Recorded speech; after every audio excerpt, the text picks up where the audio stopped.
वज़ीर ममलिकत दाखिला तलाल चौधरी ने कहा, हुकूमत पाकिस्तान ने आज़ाद कश्मीर के लोगों के 90% मुतालबात मान लिए थे। वज़ीर आज़म ने अब दोबारा हाई पावर्ड कमेटी बनाई है। अब बॉल जो है वो जॉइंट एक्शन कमेटी की कोर्ट में है। जो हंगामा आराई में नुकसान हुआ वो नाकाबिल तलाफ़ी है, जिस पर अफसोस है।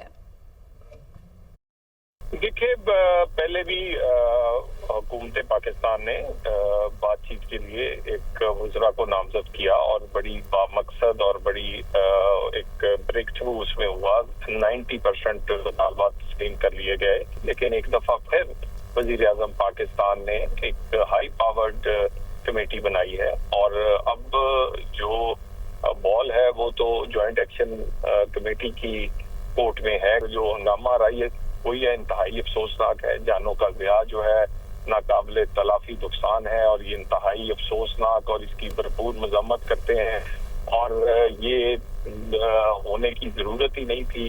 हुकूमत तो पहले ही बड़ी इंटरेस्ट ले रही थी, बड़ी जिम्मेदारी दिखा रही थी।